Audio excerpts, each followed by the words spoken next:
മിക്ക ആളുകൾക്കും ഗ്യാസ് കയറാറുണ്ട്. ഭക്ഷണം കഴിച്ചില്ലെങ്കിലൊക്കെ നോർമലി ഗ്യാസ് കയറാറുണ്ട്. പക്ഷെ ചില ആളുകൾക്ക് ഇത് സ്ഥിരമായിട്ടുണ്ടാവാറുണ്ട്. ഭക്ഷണം കഴിച്ചാലും ശരിയാണ്. അല്ലെ കഴിക്കുന്നതിൻ്റെ മുമ്പായിരിക്കും. ചിലപ്പോൾ കിടന്ന് ഉറങ്ങുന്ന സമയത്തൊക്കെ ആയിരിക്കും ഗ്യാസ് കയറുന്നുണ്ടാവുക. ഇങ്ങനെ സ്ഥിരമായിട്ട് ഗ്യാസ് കയറുന്ന ഈ ഒരു പ്രശ്നം നമുക്ക് പൂർണ്ണമായിട്ട് അല്ലെ ഒരു ശാശ്വതമായിട്ട് മാറ്റാൻ പറ്റുമോ?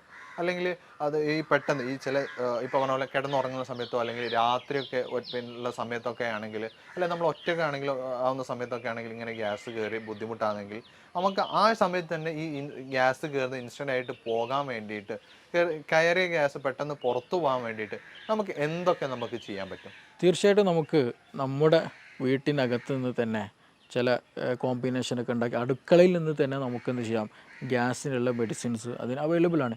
അതേപോലെ തന്നെ ചോദ്യത്തിൽ വന്നതുപോലെ നമുക്കിതിന് പൂർണ്ണമായും മാറ്റാൻ പറ്റുമോ എന്നുള്ളതാണ്. ഒരുപാട് പേർക്ക് നമ്മുടെ ക്ലിനിക്കിൽ വരുമ്പോൾ ചോദിക്കുന്നൊരു ചോദ്യമാണ് ഗ്യാസിൻ്റെ ഇഷ്യൂ. അത് പലപ്പോഴും പറയില്ല, അതൊരു സൈലൻ്റ് ആക്കിയിട്ട് വെക്കും, അതൊരു സെക്കൻഡറി ആക്കിയിട്ട് പലപ്പോഴും വെക്കാറുണ്ട്. പക്ഷെ നമ്മൾ മനസ്സിലാക്കേണ്ട ഒരു കാര്യം, ഓൾമോസ്റ്റ് പല റീസൺസിന് പല അസുഖങ്ങൾക്കും കാരണം അതിൻ്റെ ബേസിക് ആയിട്ടുള്ളത് വയറാണ്. അപ്പോൾ അതുകൊണ്ടാണ് വയറ് കേട് വന്നത് കൊണ്ടാണ് യഥാർത്ഥത്തിൽ പല അസുഖങ്ങളും ഉണ്ടാകുന്നത്.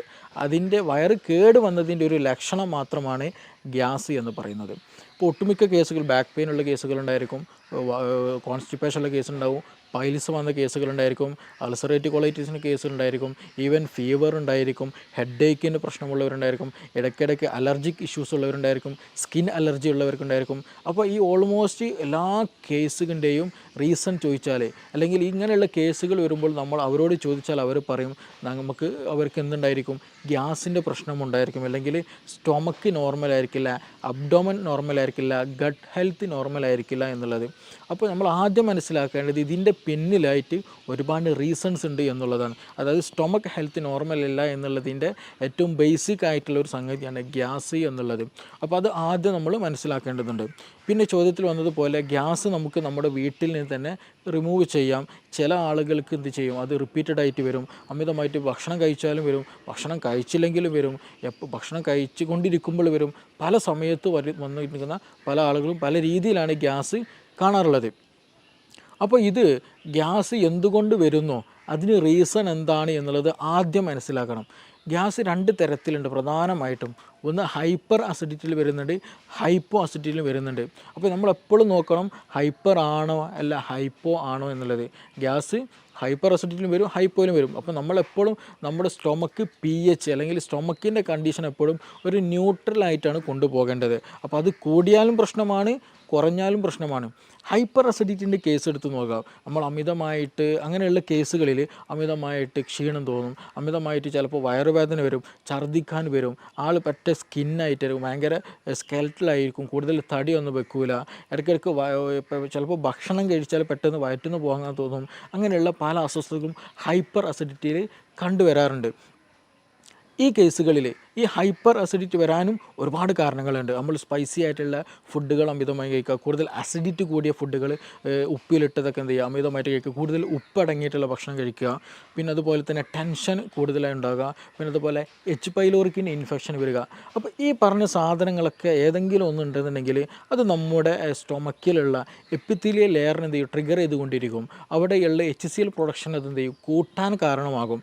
അപ്പോൾ HClൻ്റെ പ്രൊഡക്ഷൻ കൂടുക, ഗ്യാസ്ട്രിക് സെക്രീഷൻ കൂടിക്കഴിഞ്ഞാൽ സ്വാഭാവികമായിട്ടും അവിടെ ഗ്രാജ്വലി എന്ത് ചെയ്യും, അവിടെ ഇൻഫ്ലമേഷൻ വരും, അവിടെ ഇൻഫെക്ഷൻ വരും. അതിൻ്റെ കൂടെ തന്നെ അവിടെ ഗ്യാസ് പ്രൊഡക്ഷൻ കാരണം ഗ്യാസ് സൈറ്റ് ഇങ്ങനെ തികട്ടിയിട്ട് വരും. ചിലപ്പോൾ വോമിറ്റിങ് വരും, ഛർദ്ദിക്കാൻ തോന്നും, ചിലപ്പോൾ നോസിയൻ്റെ അങ്ങനെ ഒരു ഫീലിംഗ് ഉണ്ടായിരിക്കും, തല ചുറ്റുന്നത് പോലെ തോന്നും, തലയിൽ എന്തോ ഹെവിനെസ് പോലെ, തലക്ക് കനമുള്ളത് പോലെയൊക്കെ തോന്നും. ഗ്രാജ്വലി ഇങ്ങനെയുള്ള ആളുകൾക്കാണ് എന്ത് പറയുക, തലയിൽ എന്തോ വെച്ചിട്ടുണ്ട്, അല്ലെങ്കിൽ മൈഗ്രെയിൻ പോലെയുള്ള ഒരു ഫീലിംഗ് വരെ ഇത് കാരണമുണ്ടാകും. അപ്പോൾ അതുകൊണ്ട് തന്നെ ചില ആളുകൾക്ക് ഭക്ഷണം ഈ കേസുകളിൽ ഈ ഹൈപ്പർ അസിഡിറ്റിൻ്റെ കേസുകളിലാണ് കൂടുതൽ ആളുകൾ മൈഗ്രെയിൻ പോലും ഉണ്ടാകുന്നത്.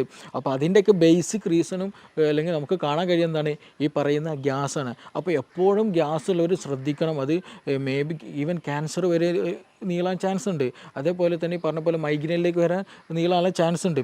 അപ്പോൾ അതുകൊണ്ട് തന്നെ ഈ മൈഗ്രെയിൻ കേസുകൾ എടുത്ത് നോക്കിയാൽ അവർ പറയുന്ന റീസൺ എന്താണെന്ന് വെച്ചിട്ടുണ്ടെങ്കിൽ സമയത്തിന് ഭക്ഷണം കഴിച്ചില്ല എന്നുണ്ടെങ്കിൽ തലവേദന വരും എന്നുള്ളതാണ്.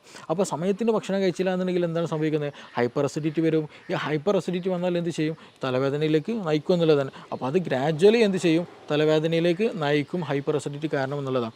പിന്നെ മറ്റതേപോലെ തന്നെ റീസണാണ് ടെൻഷൻ വരിക എന്നുള്ളത്.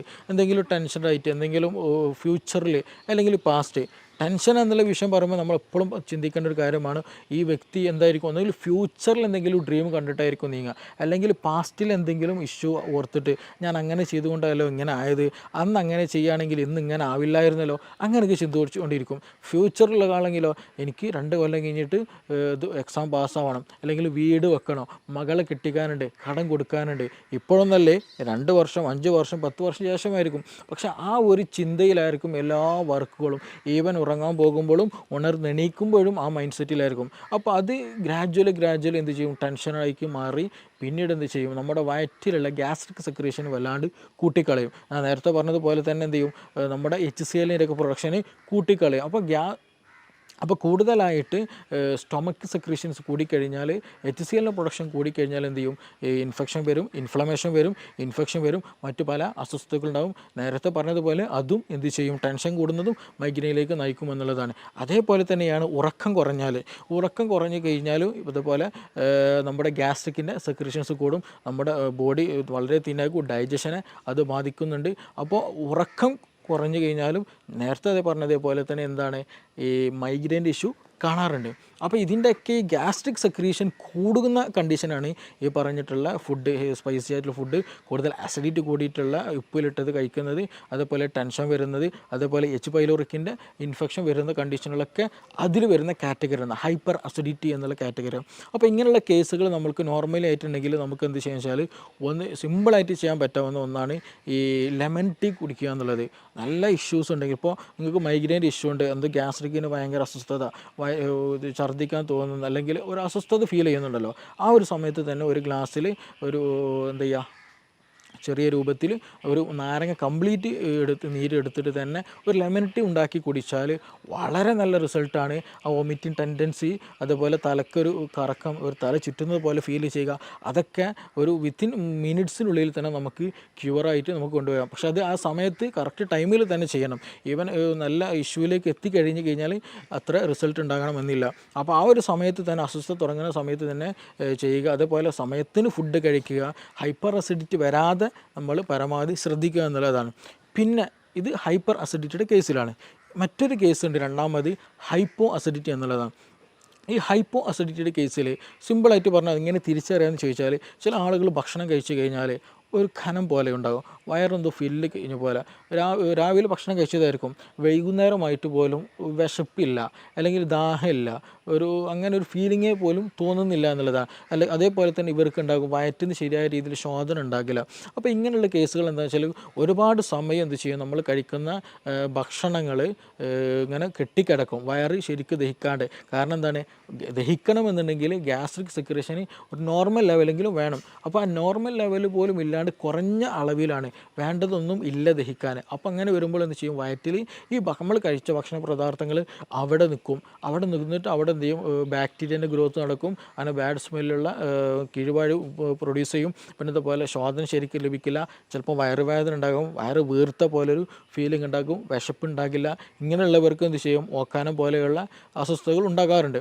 അപ്പോൾ ഇങ്ങനെയുള്ള കേസുകൾ എന്താ വെച്ചാൽ ദഹനക്കുറവാണ്, അല്ലേ, ഹൈപ്പോ അസിഡിറ്റിയുടെ കേസുകളാണ്. അപ്പോൾ നമ്മൾ അതിന് ദഹനത്തെ പ്രൊമോട്ട് ചെയ്യണം. അവിടെ ദഹനം നടന്നാൽ കൂടുതലായിട്ട് HCl, ഗ്യാസ്ട്രിൻ പോലെയുള്ള പ്രൊഡക്ഷൻസ് കൂടിക്കഴിഞ്ഞാൽ ദഹനം സുഗമമായി നടക്കും, ഈ പ്രശ്നങ്ങളൊന്നും ഉണ്ടാകില്ല. അപ്പോൾ ആ ഒരു സമയത്ത് നമുക്ക് ഏറ്റവും ബെസ്റ്റ് നമ്മുടെ അടുക്കളയിലുള്ള സ്പൈസസ് ഉപയോഗിക്കുക എന്നുള്ളതാണ്. അത് കരുതി നല്ല ചുവന്ന മുളകിൻ്റെ പൊടി ഉപയോഗിക്കുക എന്നുള്ളതല്ല. നമുക്ക് മല്ലി വളരെ നല്ല മെഡിസിൻസാണ്. മല്ലി തിളപ്പിച്ച വെള്ളം കുടിക്കുക എന്ന് പറഞ്ഞാൽ നമ്മുടെ ഉള്ളിലുള്ള ഫീവർ, പനി ഉണ്ടെന്നുണ്ടെങ്കിൽ ചില ആളുകൾക്ക് മേലും കൈക്ക് കോച്ചി പിടിക്കുന്ന ഒരു ഇതുണ്ടായിരിക്കും, അതിന് നല്ലതാണ്. അതേപോലെ ഗ്യാസിന് വളരെ നല്ല റിസൾട്ടാണ് ഈ നമ്മൾ എന്ത് ചെയ്യുക, ഡെയിലി കുടിക്കുന്ന വെള്ളത്തിൽ എന്ത് ചെയ്യാന്നുണ്ടെങ്കിൽ ഒരു കലത്തിൽ ഒരു പാത്രത്തിൽ രാവിലെ എണീക്കുന്ന സമയത്ത് തന്നെ കുറച്ച് നമ്മൾ ജീരകവെള്ളം ഉണ്ടാക്കുന്ന അതേപോലെ തന്നെ എന്ത് ചെയ്യുക, കുറച്ച് മല്ലി ഇട്ടിട്ട് നന്നായിട്ട് തിളപ്പിച്ച് ആ തിളപ്പിച്ചാറിയ വെള്ളം എന്ത് ചെയ്യുക, ദാഹിക്കുന്ന സമയത്തും ഭക്ഷണം കഴിക്കുന്ന സമയത്തൊക്കെ എന്താ ചെയ്യുക, ആ വെള്ളം ഇങ്ങനെ കുടിച്ചുകൊണ്ടിരിക്കുക.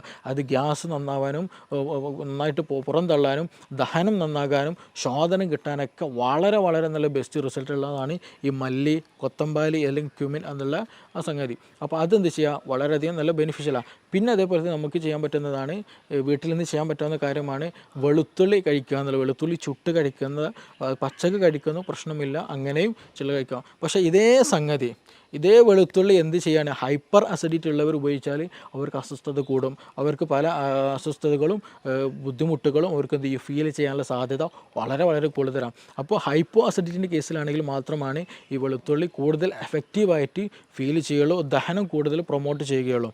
പിന്നെ നമുക്കിതിൽ കൂടെ ഇഞ്ചി വളരെ നല്ലതാണ്. അപ്പോൾ ഇഞ്ചി, ഗ്രാമ്പു, പട്ട പോലെയുള്ള സ്പൈസസുകളൊക്കെ നമ്മുടെ ഭക്ഷണത്തിൽ ഉൾപ്പെടുത്തുക. അത് വെച്ചുള്ള കഷായങ്ങൾ അതേപോലെ തന്നെ എന്ത് ചെയ്യുക, ഭക്ഷണത്തിൽ ഉൾപ്പെടുത്തി കഴിക്കുന്നതൊക്കെ ദഹനം കൂട്ടാൻ വളരെ ഹെൽപ്ഫുള്ളാണ്. അപ്പോൾ അങ്ങനെയുള്ള സംവിധാനങ്ങൾ, അങ്ങനെയുള്ള മരുന്നുകളൊക്കെ എന്ത് ചെയ്യാന്ന് വെച്ചാൽ നമ്മുടെ ഭക്ഷണത്തിൽ മിങ്കിൾ ചെയ്തിട്ട് അത് ഭക്ഷണത്തിൻ്റെ കൂടെ ഒഴിവാക്കാനുള്ളതല്ല, അത് ഭക്ഷണത്തിൻ്റെ ഒരു പാർട്ടാക്കി തന്നെ നമ്മൾ ഉപയോഗിക്കുകയാണെന്നുണ്ടെങ്കിൽ നമ്മൾ കഴിക്കുന്ന ഭക്ഷണം എന്ത് ചെയ്യും, ദഹിക്കാൻ കൂടുതൽ സുഗമമാക്കാൻ കഴിയും. ഇതിന് സ്ഥിരമായിട്ട് മരുന്നുണ്ടോ, ഇതെങ്ങനെ സ്ഥിരമായിട്ട് വരാതിരിക്കാൻ ശ്രദ്ധിക്കുക എന്നുള്ളത് ഒരു ചോദ്യം ചോദിക്കേണ്ടായി. അപ്പോൾ നമ്മൾ ഈ കേസിൽ ശ്രദ്ധിക്കേണ്ടത് ഞാൻ നേരത്തെ പറഞ്ഞതുപോലെ ഇത് നമ്മൾ ദഹനവുമായി ബന്ധപ്പെട്ടതാണ്.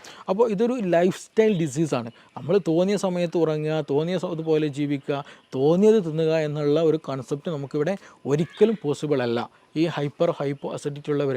അപ്പോൾ നമ്മൾ ഭക്ഷണം സമയത്തിന് കഴിക്കുക, ആവശ്യത്തിന് കഴിക്കുക, ആവശ്യമുള്ള അളവിൽ കഴിക്കുക, ക്വാളിറ്റി ഉള്ളത് ക്വാണ്ടിറ്റി കുറച്ച് കൊണ്ട് എന്ത് ചെയ്യുക, കൂടുതൽ നല്ല രീതിയിൽ കഴിക്കുക എന്നുള്ളതാണ്.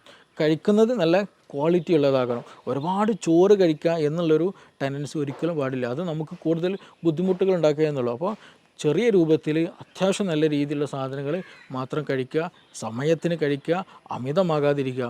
അതേപോലെ തന്നെ ഭക്ഷണം കഴിച്ച പാടെ ഉറങ്ങുന്ന ശൈലിയുണ്ട്, അപ്പോഴാണ് അപ്പോൾ എസ്പെഷ്യലി ഈ നൈറ്റ് ലൈഫ് ഇന്ന് കൂടിയൊരു കണ്ടീഷനാണ്. രാത്രി പുറത്ത് പോകലും അവിടെ നിന്ന് ഭക്ഷണം കഴിക്കലും, ഒരുപാട് ഭക്ഷണം കഴിച്ച് വരും, എന്നിട്ട് എന്ത് ചെയ്യും, നേരെ ബെഡ്ഷീറ്റിലേക്ക് കിടക്കും.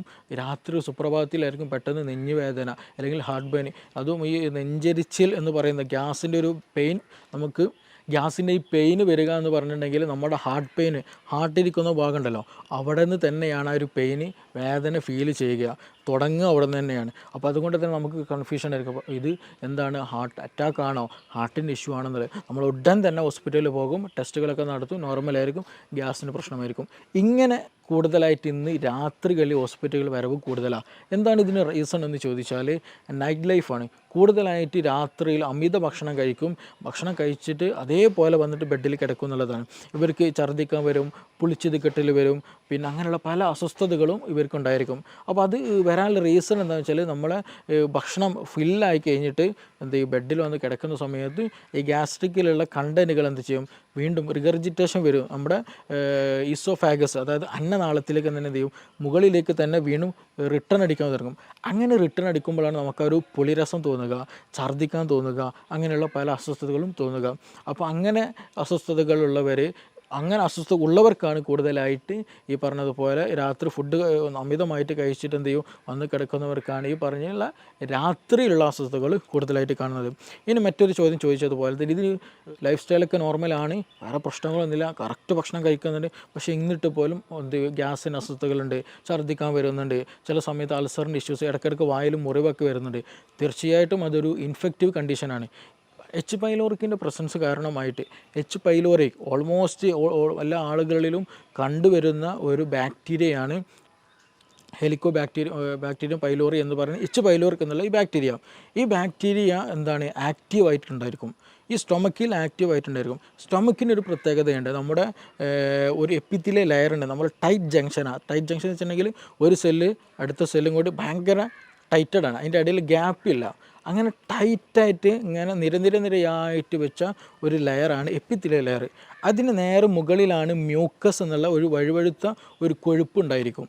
അതിൻ്റെ മുകളിലാണ് എന്ത് ഈ ആസിഡിൻ്റെ പ്രസൻസ് ഉണ്ടാവുക. അപ്പോൾ ഈ ആസിഡ് ഈ പറഞ്ഞ മ്യൂക്കസ് അതിന് താഴെ എപ്പിത്തീലിയൽ ലെയർ. എപ്പിത്തീലിയൽ ലെയർ എന്ന് പറയുന്നത് നമ്മുടെ ബോഡിയോട് അത്രയും ചേർന്നിരിക്കുന്നതാണ്. അപ്പോൾ ആസിഡ് നമ്മുടെ ബോഡിയിലേക്ക് തട്ടരുത്, അല്ലെങ്കിൽ നമ്മുടെ ശരീരത്തിലെ സെല്ലിലേക്ക് തട്ടരുത്. അപ്പോൾ അതിന് പ്രൊട്ടക്ഷനാണ് യഥാർത്ഥത്തിൽ അതിന് ഇൻ ബിറ്റ്വീൻ ആയിട്ടുള്ള ഈ മ്യൂക്കസ് മെമ്പർ അല്ലെങ്കിൽ മ്യൂക്കസിൻ്റെ പ്രസൻസ് എന്ന് പറയുന്നത്. അത് നോർമലായിട്ട് നമുക്ക് വേണ്ടതാണ്. അപ്പോൾ ചില കണ്ടീഷനുകളിൽ ഈ എച്ച് പൈലോറിക്കിൻ്റെ പ്രസൻസ് കൂടുതലായിട്ടുണ്ടായിരിക്കും, എച്ച് പൈലോറിക് ആക്റ്റീവ് ആയിട്ടുണ്ടായിരിക്കും. അങ്ങനെ വരുമ്പോൾ നമ്മുടെ ശരീരം ഈ ഒരു എച്ച് പൈലോറിക്കിന് വേറെ പ്രത്യേകത കൂടെ ഉണ്ട്. അവർക്ക് യൂറിയസ് എന്നുള്ള ഒരു എൻസൈം അവരുടെ ശരീരത്തിലുണ്ട്, അല്ലെങ്കിൽ ആ ഒരു ബാക്ടീരിയയിലുണ്ട്. അപ്പോൾ അങ്ങനെയുള്ള കണ്ടീഷനുകളിൽ ഈ ഫുഡ് പാർട്ടികൾ വരുമ്പോൾ എന്ത് ചെയ്യുമെന്ന് വെച്ചിട്ടുണ്ടെങ്കിൽ ഇവർ ഈ യൂറിയസ് എന്ത് ചെയ്യും, യൂറിയനെ എന്ത് ചെയ്യും, കൺവേർട്ടഡ് ആക്കിയിട്ട് അമോണിയാക്കി മാറ്റും. NH3 അമോണിയാക്കി മാറ്റും. ഈ എച്ച് പൈലോറിക് ബാക്ടീരിയ എന്ത് ചെയ്യും, അവരുടെ എൻസൈം ഉപയോഗിച്ചിട്ട് ഭക്ഷണത്തിൽ വരുന്ന യൂറിയയെ എന്ത് ചെയ്യും, മാറ്റും, അമോണിയായിട്ട് മാറ്റും. ഈ അമോണിയ എന്താണ്, ഒരു ആൽക്കലി കണ്ടൻ്റാണ്. അമോണിയ ആൽക്കലി കണ്ടൻ്റാണ്. അപ്പോൾ ചുരുക്കി പറഞ്ഞാൽ എച്ച് പൈലോറിക്കയുടെ എന്ന ബാക്ടീരിയയുടെ സാന്നിധ്യത്തിൽ എന്ത് ചെയ്യും, കൂടുതലായിട്ട് ബാക്ടീരിയ ഉണ്ടാകുമ്പോൾ അതെല്ലാം വരുന്ന യൂറിയൊക്കെ എന്ത് കൺവേർട്ടഡ് ആക്കി മാറ്റും, അമോണിയ ആയിട്ട് കൺവേർട്ടഡ് ആക്കി മാറ്റും. അപ്പോൾ ചുരുക്കി പറഞ്ഞാൽ ഈ എച്ച് പൈലോറിക് കാരണമായിട്ട് അവിടെ ഒരു ആൽക്കലി മീഡിയം എന്ത് ചെയ്യും, ഉണ്ടാകാനുള്ള സാധ്യത, അല്ലെങ്കിൽ ആൽക്കലി മീഡിയം ഉണ്ടായിക്കൊണ്ടേയിരിക്കും. അപ്പോൾ നമ്മളെ വയറ്റിൽ തന്നെ എന്തുണ്ട്, ആസിഡും ഉണ്ട്. അപ്പോൾ ഈ ആൽക്കലിയും ആസിഡും മിക്സ് ആയി കഴിഞ്ഞാൽ സ്വാഭാവികമായിട്ടും ന്യൂട്രലൈസേഷൻ നടക്കും. അപ്പോൾ അമിതമായിട്ടുള്ള എച്ച് പൈലോറിക് ആക്ഷൻ വന്നു കഴിഞ്ഞാൽ, ഈ അമിതമായിട്ട് അമോണിയയുടെ സാന്നിധ്യം വന്നു കഴിഞ്ഞാൽ നമ്മുടെ ശരീരത്തിൽ നമുക്ക് ദഹനത്തിന് വേണ്ടിയിട്ടുള്ള നമ്മുടെ ഈ ആസിഡിന് എന്ത് ചെയ്യും, അത് ലെയർ കുറയും. അത് പിന്നെ മെല്ലെ മെല്ലെ എന്ത് ചെയ്യുമെന്ന് വെച്ചിട്ടുണ്ടെങ്കിൽ ഈ പറഞ്ഞ എച്ച് പൈലോറിക് ഗ്രാജ്വലി നമ്മുടെ മ്യൂക്കസും കടന്നിട്ട് മെല്ലെ നമ്മുടെ ഈ എപ്പിത്തീലിയൽ ലെയറിലേക്ക് വന്ന് അറ്റാച്ച് ചെയ്യും. അവിടെ പിന്നെ എന്ത് ചെയ്യും, ഇൻഫ്ലമേഷൻസ് വരും.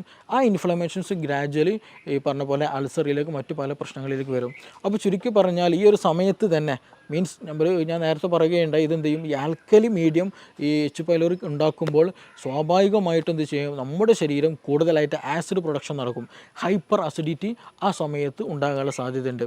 അപ്പോൾ ഓൾമോസ്റ്റ് പല കേസുകളിലും ഹൈപ്പർ അസിഡിറ്റി ഉണ്ടാകാനുള്ള റീസൺ എന്താണെന്ന് വെച്ചിട്ടുണ്ടെങ്കിൽ ഈ പറഞ്ഞിട്ടുള്ള എച്ച് പൈലോറിക്കിൻ്റെ കേസിലാണ്. അപ്പോൾ നമ്മൾ PPI പ്രോട്ടോമം ഇൻഹിബിറ്റേഴ്സോ പാൻഡോഫ് പോലെയുള്ള മെഡിസിൻസ് കഴിച്ചാൽ ഒരു സാന്ദർഭികമായിട്ട് ആ ഒരു സമയത്ത് റിലീഫ് കിട്ടുമെന്നല്ലാണ്ട് ഗ്രാജ്വലായിട്ട് ഒരു പെർമനൻ്റ് ആയിട്ട് റിലീഫ് നമുക്ക് കിട്ടിക്കൊള്ളുന്നുണ്ടാകില്ല. അതിന് ബേസിക്കലി റീസൺ എന്താണെന്ന് വെച്ചാൽ ഈ പറയുന്ന എച്ച് പൈലോറിക്കിൻ്റെ പ്രസൻസ് ആണ്. അപ്പോൾ ആ ഒരു സമയത്ത് നമ്മൾ പ്രോപ്പറായിട്ട് എച്ച് പൈലോറിക്കിന് ട്രീറ്റ്മെൻറ്റ്, അതിനെ ഇറാഡിക്കേറ്റ് ചെയ്യാനുള്ള ട്രീറ്റ്മെൻറ്റ് നടത്തുക എന്നുള്ളതാണ്. ഈ ഒരു കേസുകളിൽ തന്നെയാണ് നമുക്ക് ശരിയായ ദഹനം നടക്കില്ല, അതേപോലെ നമ്മുടെ ഗഡ് ഹെൽത്തിനത് ബാധിക്കും. ഗഡ് ഹെൽത്തിലേക്ക് പോകുമ്പോൾ, കാരണം നമ്മുടെ ഗ്യാസ്ട്രിക് മീഡിയം വളരെ വളരെ ഇമ്പോർട്ടൻ്റ് ഡൈജഷന്. അപ്പോൾ അവിടെ ഇംപ്രോപ്പർ ആയിരുന്നെങ്കിൽ സ്വാഭാവികമായിട്ടും അതിൻ്റെ കണ്ടിന്യൂഷൻ ആയിട്ടുള്ള സ്മോൾ ഇൻറ്റെസ്റ്റൈനും ലാർജ് ഇൻറ്റെസ്റ്റൈനിലൊക്കെ എന്ത് ചെയ്യും, ബാക്ടീരിയൽ മീഡിയയിൽ ചേഞ്ചസ് വരും. അങ്ങനെ ചേഞ്ചസ് വന്നാൽ ഗട്ട് ലീക്ക് പോലെയുള്ള പ്രശ്നങ്ങളുണ്ടാകും. ഗട്ട് ലീക്ക് എന്ന് പറഞ്ഞാൽ നമ്മുടെ ഗട്ട് വാള്, അതായത് ഞാൻ നേരത്തെ പറഞ്ഞതുപോലെ ഈ സ്റ്റൊമക്കിനുള്ള ലൈനും പോലെ അതേപോലെ ഒരു ലൈനിങ് എന്തിനുണ്ട്, നമ്മുടെ കുടലിനുണ്ട്. അപ്പോൾ ആ ഒരു നോർമലി ആയിട്ടുള്ള അതിൻ്റെ ഒരു മീഡിയം നഷ്ടപ്പെടുമ്പോൾ സ്വാഭാവികമായിട്ടും ഗട്ടിലുള്ള ഒരുപാട് സൈറ്റോടോക്സിൻസ് ഉണ്ട്, നമ്മുടെ കോശങ്ങളെ നശിപ്പിക്കാൻ കഴിയുന്ന, ഇൻഫെക്ഷൻ ഉണ്ടാക്കാൻ കഴിയുന്ന, നമ്മുടെ ഹെൽത്തിനെ നെഗറ്റീവായിട്ട് എഫക്റ്റ് ഉണ്ടാക്കുന്ന പല സാധനങ്ങളും, പല വസ്തുക്കളും, പല ബൈ പ്രൊഡക്റ്റുകൾ എന്തുണ്ട് നമ്മുടെ ഈ ഒരു ഭക്ഷണം അല്ലെങ്കിൽ ഈ ഒരു ഭക്ഷണത്തിനുണ്ടായിരിക്കും. അപ്പോൾ അതെന്ത് ചെയ്യും, നമ്മൾ ഡയറക്റ്റായിട്ട് നമ്മുടെ ശരീരത്തിൽ കിടക്കും. അത് പിന്നീട് ഓട്ടോ ഇമ്മ്യൂൺ ഡിസീസുകളായിട്ട് പലപ്പോഴും ഉണ്ടാകാറുണ്ട്. അപ്പോൾ ചുരുക്കി പറഞ്ഞാൽ നമ്മുടെ ഗഡ് ഹെൽത്തും നമ്മുടെ സ്റ്റൊമക്കിൻ്റെ ഹെൽത്തും വളരെ വളരെ ഇമ്പോർട്ടൻ്റ് ആണ്. അപ്പോൾ എച്ച് പൈലോറിക്കിൻ്റെ പ്രസൻസ് ഉണ്ടായിക്കൊമ്പോഴാണ് പലപ്പോഴായിട്ട് ഈ നിരന്തരമായിട്ടുള്ള ഗ്യാസിൻ്റെ ഇഷ്യൂസ് ഉണ്ടാവുക, മാറാത്ത ഗ്യാസിൻ്റെ പ്രശ്നങ്ങൾ ഉണ്ടാവുക. അതിന് നമ്മൾ പ്രോപ്പറായിട്ടുള്ള ട്രീറ്റ്മെൻറ്റ് എടുക്കുക എന്നുള്ളതാണ് ഏറ്റവും ബെസ്റ്റായിട്ട് നമ്മൾ ചെയ്യേണ്ടത്. എച്ച് പൈലോറിക്കിന് വേണ്ടിയുള്ള ട്രീറ്റ്മെൻറ്റ് എടുക്കുക, ഗ്യാസിന് വേണ്ടിയിട്ടുള്ളതല്ല. ഗ്യാസ് എന്നുള്ളത് അതൊരു സിംറ്റം മാത്രമാണ്. അത് അങ്ങനെ ഒരു ഇൻഫെക്ഷൻ അവിടെയുണ്ട് എന്ന് അറിയിക്കാനൊരു സിംറ്റം മാത്രമാണ്. അപ്പോൾ അതിന് വേണ്ടി നമ്മൾ ചെയ്യേണ്ടത് ഗ്യാസിന് ട്രീറ്റ്മെൻറ്റ് ചെയ്യുക എന്നുള്ളതല്ല. എച്ച് പൈലോറിക്കിൻ്റെ പ്രസൻസ് ഉണ്ടോ എന്നുള്ളതിനുള്ള ഒരുപാട് മെത്തേഡുകളുണ്ട്. ബേരിയം വീൽ എക്സ്റേകൾ ചെയ്യാവുന്നതാണ്. പിന്നെ അതേപോലെ തന്നെ യൂറിയ ബ്രീത്ത് ടെസ്റ്റുകളുണ്ട്. അപ്പോൾ അങ്ങനെയുള്ള ടെസ്റ്റുകൾ നടത്തിയാൽ തന്നെ ഓൾമോസ്റ്റ് നമ്മുടെ ഗ്യാസ്ട്രിക് കണ്ടീഷൻസ് നമുക്കറിയാം, അൾസർ ഉണ്ടോ എന്ന് നമുക്കറിയാൻ കഴിയും. അതുപോലെ ഈ പറഞ്ഞ എച്ച് പൈലോറിക്കിൻ്റെ പ്രസൻസ് ഉണ്ടോ എന്ന് അറിയാൻ കഴിയും. അങ്ങനെയൊക്കെ ടെസ്റ്റുകൾ നടത്തി അതിന് വേണ്ട ട്രീറ്റ്മെൻറ്റ് എടുക്കുക. അപ്പോൾ അതിന് ഇരട്ടി മധുരം, നമ്മളെപ്പോഴും കേട്ടിട്ടുള്ള സംഗതിയാണല്ലോ ഇരട്ടി മധുരം. ഈ എച്ച് പൈലോറിക് ഇൻഫെക്റ്റഡ് ആയി കഴിഞ്ഞാൽ അതിന് ഏറ്റവും ബെസ്റ്റുള്ള ഒരു ഒറ്റമൂലി അത് ഇരട്ടി മധുരം ഏറ്റവും നല്ല ബെനിഫിഷ്യലാണ്. അതേപോലെ തന്നെ ഈ ഹൈപ്പർ അസിഡിറ്റി കേസ് വന്നാൽ നമുക്ക് പ്രോബയോട്ടിക്കുകളും പ്രീബയോട്ടിക്കുകളായിട്ടുള്ള പ്രൊഡക്റ്റുകൾ യൂസ് ചെയ്യുന്നത് എന്താണ്, നമ്മുടെ ദഹനം നന്നാക്കാനും ആസിഡ് മീഡിയം നോർമലാക്കാനൊക്കെ നമുക്കത് ഹെൽപ്ഫുള്ളാണ്. അപ്പോൾ അങ്ങനെ ഒരു പ്രോപ്പറായിട്ടുള്ള ട്രീറ്റ്മെൻറ്റ് ചെയ്യുക എന്നുള്ളതാണ് ഏറ്റവും ബെസ്റ്റ്. നമ്മുടെ കേസുകളിൽ തന്നെ ഒരുപാട് കേസുകൾ നമ്മുടെ ക്ലിനിക്കിൽ തന്നെ വന്നിട്ടുണ്ട്. ഈ മൈഗ്രെയിൻ വന്ന കേസുകൾ മാറാത്ത 8, 10, 15 വർഷമായിട്ട് മൈഗ്രെയിൻ ഡോക്ടറെ മാറിയിട്ടില്ല എന്നുള്ളത്. അപ്പോൾ അവർ ചോദിക്കുമ്പോൾ നമ്മൾ അതിൻ്റെ ബേസിക്കിലൊക്കെ പോകുമ്പോൾ ഹൈപ്പർ അസിഡിറ്റിയാണ് അവർക്ക് ഉണ്ടാവുക. ചില കേസുകൾ മൈഗ്രെയിൻ അവർ പറയുള്ളൂ, ഹൈപ്പർ അസിഡിറ്റി എന്നുള്ള കണ്ടീഷൻ തന്നെ അവർ പറയില്ല. പക്ഷേ അത് കാരണം അതിന് അഡാപ്റ്റഡ് ആയിട്ടുണ്ടായിരിക്കും. കാരണം ഹൈപ്പർ അസിഡിറ്റിക്കാളും കൂടുതൽ അവർക്ക് പ്രശ്നമായിട്ട് തോന്നൽ എന്താണ്, മൈഗ്രെയിൻ്റെ ഇഷ്യൂ ആയിരിക്കും. അപ്പോൾ പക്ഷേ ഈ ഹിസ്റ്ററി എടുത്ത് പോകുമ്പോൾ അവർക്ക് ഹൈപ്പർ അസിഡിറ്റി ആയിരിക്കും കൂടുതലായിട്ടുണ്ടായിരിക. അപ്പോൾ സ്വാഭാവികമായിട്ടും അവർക്ക് മോശം ക്ലിയർ ആയിരിക്കില്ല, ദഹനം ക്ലിയർ ആയിരിക്കില്ല. ഞാൻ നേരത്തെ പറഞ്ഞതുപോലെ ഗട്ട് ഹെൽത്ത് ബാഡായിരിക്കും, പ്രോപ്പറായിട്ട് നിലനിൽക്കില്ല. ആ കേസുകളിലൊക്കെ നമുക്ക് മെഡിസിൻ ഉപയോഗിച്ച് തന്നെ, മെഡിസിൻ മീൻസ് നമ്മുടെ വീടുകളിൽ ഉപയോഗിക്കാവുന്ന മെഡിസിൻസ് തന്നെ നൽകിയാൽ തന്നെ എന്ത് ചെയ്യും, നല്ല പ്രോപ്പർ ഒരു റുട്ടീൻ നമ്മൾ കീപ്പ് ചെയ്ത് തന്നെ ഒരു കണ്ടിന്യൂ ഒരു മെഡിക്കേഷൻ ഇല്ലാതെ നല്ല രീതിയിൽ തന്നെ നമുക്ക് എന്ത് ചെയ്യാം, ഈ മൈഗ്രെയിൻ പോലെയുള്ള കണ്ടീഷനൊക്കെ റിവേഴ്സ് ആക്കിയിട്ട് നമുക്ക് നോർമൽ ഹെൽത്തിലേക്ക് തന്നെ മാറ്റാൻ കഴിയുന്നുണ്ട്. അപ്പോൾ അതിൻ്റെയൊക്കെ ഒരു ബേസിക് എന്ന് പറയുന്നതാണ് യഥാർത്ഥത്തിൽ ഗ്യാസ് അല്ലെങ്കിൽ ഗ്യാസ്ട്രിക് ഇഷ്യൂ എന്നുള്ളത്. അപ്പോൾ ഇതിന് പ്രോപ്പർ ട്രീറ്റ്മെൻറ്റ് ഉണ്ട്, പ്രോപ്പർ വേ ഓഫ് ലിവിങ് ഉണ്ട്. അപ്പോൾ അത് ഏത് റൂട്ടിലാണോ ഏതാണോ പ്രശ്നം എന്നുള്ളത് ഐഡൻറ്റിഫൈ ചെയ്യുക എന്നുള്ളതാണ് ഫസ്റ്റ് നമ്മൾ ചെയ്യേണ്ടത്. അത് ഐഡൻറ്റിഫൈ ചെയ്തതിന് ശേഷം അതിന് പ്രോപ്പറായിട്ട് അതിനെ നമ്മൾ എന്ത് ചെയ്യണം, പ്രശ്നമാണോ, ഹൈപ്പർ അസിഡിറ്റിൻ്റെ പ്രശ്നമാണോ, ഹൈപ്പോ അസിഡിറ്റിൻ്റെ പ്രശ്നമാണോ. ഹൈപ്പർ അസിഡിറ്റിൻ്റെ പ്രശ്നമാണെങ്കിൽ തന്നെ നമ്മുടെ ഡയറ്റിൽ അമിതമായിട്ടുള്ള എന്തെങ്കിലും എരിവ് കൂടിയതോ സോൾട്ടി ആയിട്ടുള്ളതോ അങ്ങനെയുള്ള എന്തെങ്കിലും ഉപയോഗിക്കുന്നതാണോ, ഇതിനകത്തിൽ ടെൻഷൻ എന്തെങ്കിലും ഉണ്ടോ, ഇതിനകത്തിൽ എച്ച് പൈലോറി ഇൻഫെക്ഷൻ തന്നെയാണോ, അങ്ങനെയുള്ളത് ഏതാണോ എന്നുള്ളത് ഡിഫറൻഷ്യേറ്റ് ചെയ്യണം. ഇനി ഹൈപ്പോ അസിഡിറ്റിൻ്റെ കേസിലാണെങ്കിലും ശരി, അവിടെയും എച്ച് പൈലോറിക്കിൻ്റെ പ്രശ്നം ഉണ്ടാകാറുണ്ട് ചില കേസിൽ. അപ്പോൾ അത് വന്നതാണോ, ഇനി അതല്ല വേറെ അമിത ഭക്ഷണമാണോ, നമ്മുടെ റുട്ടീനുള്ള പ്രശ്നമാണോ, അത് ഏതാണോ എന്നുള്ളത് നമ്മൾ കറക്റ്റ് ഐഡൻറ്റിഫൈ ചെയ്യേണ്ടതുണ്ട്. ചില കേസുകളിൽ ആസിഡ് അല്ലെങ്കിൽ പുളിച്ചുതക്കെട്ടിൽ വരും. ആർക്ക്, നല്ല തടിച്ച ഒരാൾക്ക് ഉണ്ടെങ്കിൽ, ഒബസിറ്റി കൂടുതലുണ്ടെങ്കിൽ, കൂടുതൽ ഓവർ ഈറ്റ് ഉണ്ടെങ്കിൽ, അങ്ങനെയുള്ള കേസുകൾ എന്ന് വെച്ചാൽ അവർക്ക് ഇടയ്ക്കിടയ്ക്ക് കിടന്നാൽ തന്നെ എന്ത് ചെയ്യും, പുളിച്ചുതക്കെട്ടലോ വരും. കാരണം എന്താണെന്ന് വെച്ചിട്ടുണ്ടെങ്കിൽ എന്താണ്, അബ്ഡോമിനൽ പ്രഷർ കൂടുതലായിരിക്കും, വയറിൻ്റെ ഭാഗത്ത് പ്രഷർ വളരെ കൂടുതലായിരിക്കും. അപ്പോൾ ആ മുകളിലേക്കുള്ളൊരു തള്ളൽ കിടന്നാലും എന്ത് ചെയ്യും, ഫീൽ ചെയ്യും. അപ്പോൾ അങ്ങനെയുള്ളവർക്ക് എന്ത് ചെയ്യും, അതും വരാറുണ്ട്. അപ്പോൾ ആ ഒരു കേസിലൊക്കെ എന്താ വെച്ചാൽ നമ്മൾ ചെയ്യേണ്ടത് അതിന് വേണ്ടിയിട്ടുള്ള ട്രീറ്റ്മെൻറ്റ് എടുക്കുക എന്നുള്ളതാണ്. അപ്പോൾ ചുരുക്കി പറഞ്ഞാൽ ഇതിന് പ്രോപ്പറായിട്ട് തന്നെയുള്ള ട്രീറ്റ്മെൻറ്റ്. ഗ്യാസ് എന്നുള്ളത് ബേസിക് ആയിട്ടുള്ള ഒരു റീസണാണ്. ആ റീസണിൻ്റെ പിന്നിൽ നമുക്ക് ഒരുപാട് അസുഖങ്ങൾ ഉണ്ടായിരിക്കും. ആ അസുഖങ്ങളായിരിക്കും പലപ്പോഴും നമ്മൾ ഫോക്കസ് ചെയ്യുക. ഞാൻ നേരത്തെ പറഞ്ഞതുപോലെ ഒന്നെങ്കിൽ നമുക്ക് മൈഗ്രെയിൻ ആയിരിക്കും ഉണ്ടാവുക, അല്ലെങ്കിൽ സോറിയാസിസ് പോലെ സ്കിൻ ഡിസീസ് ആയിരിക്കും ഉണ്ടാവുക, അല്ലെങ്കിൽ അതിൻ്റെ ബാക്കിൽ എന്തെങ്കിലും ടെൻഷൻ്റെ എന്തെങ്കിലും ഇഷ്യൂസ് ഉണ്ടായിരിക്കും, ആങ്സൈറ്റി പോലെയുള്ള തലകറക്കം പോലെയുള്ള പ്രശ്നങ്ങളുണ്ടായിരിക്കും. ഇനി അതെല്ലാം മറ്റു സ്കിൻ ഡിസീസുകൾ പലപ്പോഴും അർട്ടിക്കേരി പോലെയുള്ള പ്രശ്നങ്ങൾ ഉണ്ടാകാറുണ്ട്, എക്സിമ പോലെയുള്ള പ്രശ്നങ്ങൾ ഉണ്ടാകാറുണ്ട്. അപ്പോൾ ഇതിൻ്റെയൊക്കെ ബേസിക് ആയിട്ട് വരുമ്പോൾ നമ്മുടെ ഗട്ട് ഹെൽത്താണ് ഇതിന് റീസണായിട്ട് വരിക. അപ്പോൾ അതിൻ്റെ ഒരു കാരണം അല്ലെങ്കിൽ ഗട്ട് ഹെൽത്ത് പ്രോപ്പർ അല്ല എന്ന് കാണിക്കാനുള്ള ഒരു സിമ്പൽ മാത്രമാണ് യഥാർത്ഥത്തിൽ ഗ്യാസ് എന്ന് പറയുന്നത്. അപ്പോൾ നമ്മുടെ ഗട്ട് ഹെൽത്ത് പ്രോപ്പറാക്കുക, നമ്മൾ പ്രോപ്പറായിട്ടുള്ള ഡയറ്റ് എടുക്കുക, പ്രോപ്പറായിട്ടൊരു നല്ല ബെനിഫിഷ്യലായിട്ടൊരു ലൈഫ് സ്റ്റൈൽ കീപ്പ് ചെയ്യുക എന്നുള്ളതാണ് ഇതിന് ഏറ്റവും ബെസ്റ്റ് ആയിട്ടുള്ള ഒരു മെഡിസിൻ എന്നുള്ളത്. അത് ഇന്ന് നമ്മുടെ ക്ലിനിക്കിൽ തന്നെ അവൈലബിൾ ആണ്. ഒരുപാട് ആളുകൾക്ക് അതുകൊണ്ട് ഒരുപാട് അസുഖങ്ങൾക്ക് ഗട്ട് ഹെൽത്ത് നോർമലാക്കിയതിൽ കൂടെ നമുക്ക് ട്രീറ്റ് ചെയ്യാൻ കഴിഞ്ഞിട്ടുണ്ട്. Okay, thank you.